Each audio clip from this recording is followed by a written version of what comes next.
जो बायोडाइवर्सिटी है वो एक बहुत ही ज़्यादा इम्पॉर्टेंट पार्ट है हमारे इकोसिस्टम का, और उतना ही ज़्यादा इम्पॉर्टेंट मुझे लगता है कि उसे डॉक्यूमेंट करना भी, क्योंकि जैसे हम देखते हुए आ रहे हैं कि पहले से ही कई चीज़ें ऐसी हैं जो एक्सटिंक्ट हो चुकी हैं और कई चीज़ें ऐसी हैं जो अभी भी एक्सटिंक्ट होने की कगार पे हैं। तो उन चीज़ों को डॉक्यूमेंट करना ताकि हम फ्यूचर जनरेशन्स को भी दिखा सकें या फिर अपनी रिसर्च में उन्हें अलग अलग तरीके से यूज़ कर सकें, तो वो बहुत ज़्यादा इंपॉर्टेंट हो जाता है कि उन्हें डॉक्यूमेंट कैसे किया जाए।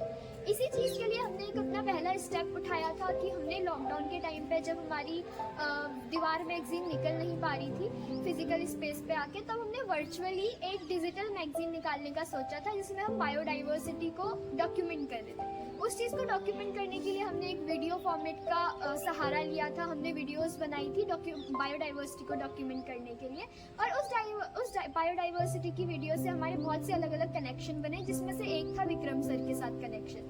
विक्रम सर के साथ कनेक्शन बना। विक्रम सर नेशनल ज्योग्राफी के एक पार्ट थे, तो उनने हमें अलग अलग चीज़ों से रूबरू करवाया कि INHDIS जैसा कोई एप्लीकेशन है जिससे हम बायोडाइवर्सिटी को डॉक्यूमेंट कर सकते हैं, उसे बचा के रख सकते हैं एक तरीके से। और उनके कनेक्शन से ही हमें अलग अलग INHDIS के अलग अलग जो होते रहते हैं प्रोग्राम्स, जैसे कि सिटी नेचर चैलेंज जिसमें अभी हमने पार्ट लिया था, ऐसे अलग अलग प्रोग्राम्स हम लोग रूबरू हुए। तो इन्हीं सब चीज़ों की वजह से, इन्हीं सब शुरुआत की वजह से हमारे कनेक्शन बने और हमने इन चीज़ों पर काम करना शुरू किया।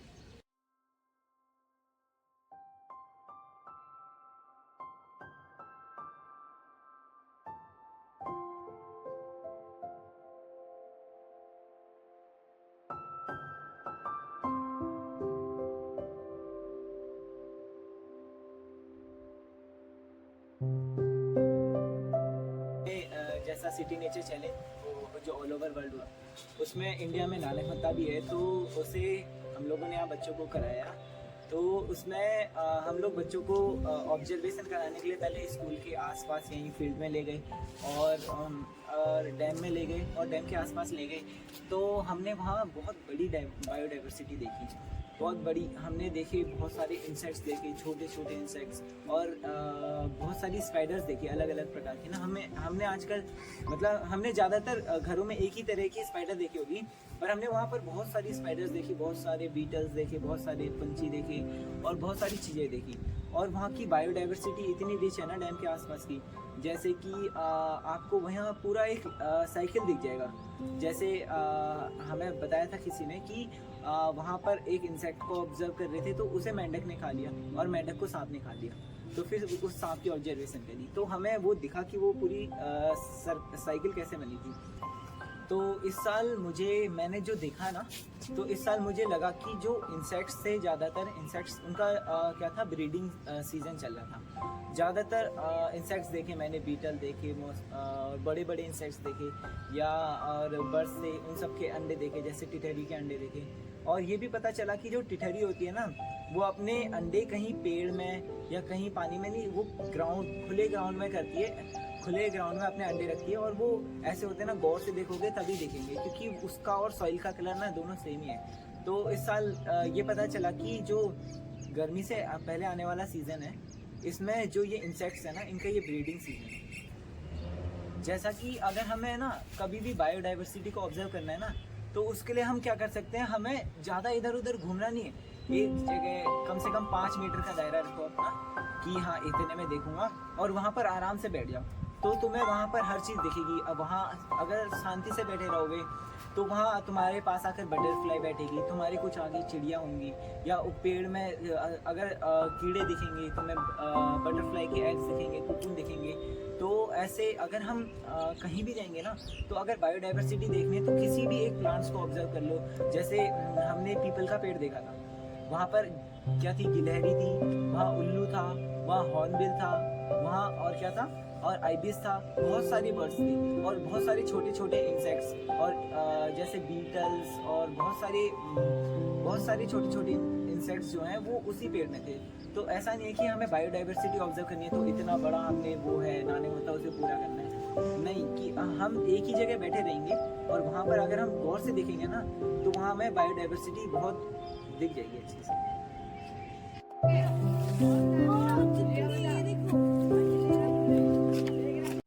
नानकमता जो कि एक सिटी है, वो बहुत ही ज़्यादा रिच है अपनी इस डाइवर्सिटी को लेकर। यहाँ पे बहुत सारे अलग अलग स्पीसीज पाए जाते हैं, वो भले ही अलग अलग चिड़ियाएँ हों, इंसेक्ट्स हों या और भी बहुत कुछ। तो जो मेन चीज़ है जिसके लिए शायद हम सिटी नेचुरल चैलेंज में पार्टिसिपेट कर पा रहे हैं और बहुत ही सक्सेसफुल भी हो रहा है हमारा जो पार्टिसिपेट करना है, वो इसीलिए भी है शायद क्योंकि जो नानमित्ता है वो बहुत ही ज़्यादा डाइवर्स है। तो जब हम उसे डॉक्यूमेंट करते हैं तो हमारे पास ऐसी बहुत सारी चीज़ें हैं जिन्हें हम डॉक्यूमेंट कर पा रहे हैं। अगर शायद हमारे पास वो सारी चीज़ें नहीं होती तो हम उसमें पार्टिसिपेट तो करते, लेकिन इतनी ज़्यादा जो रिच स्पीसीज को हम डॉक्यूमेंट कर पा रहे हैं अभी, शायद हम उसे नहीं कर पाते।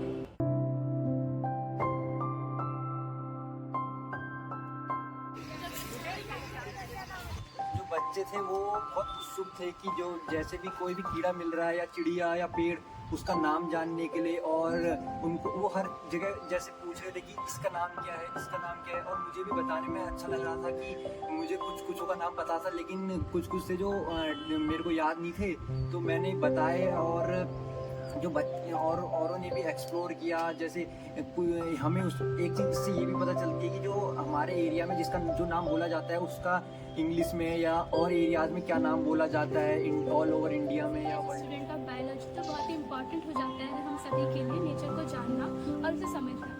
जैसे कि हमें पता है इंडिया बहुत ही बायोडाइवर्स कंट्री है और इसमें बहुत ही अलग अलग अननोन स्पीसीज़ है, लेकिन हमारे पास कहीं ना कहीं उतने रिसोर्सेज नहीं है और उतना अप्रोच भी नहीं कर पाते उन सभी स्पीसीज़ को जानना। तो हमने एक बहुत ही स्मॉल स्टेप ले रखा है अपने आसपास के स्पीसीज़ को जानने का। तो सिटी नेचुरल चैलेंज बहुत ही हेल्पफुल रहा मेरे लिए, स्पेशली मेरे लिए अपने इंटरेस्ट को फाइंड करने के लिए।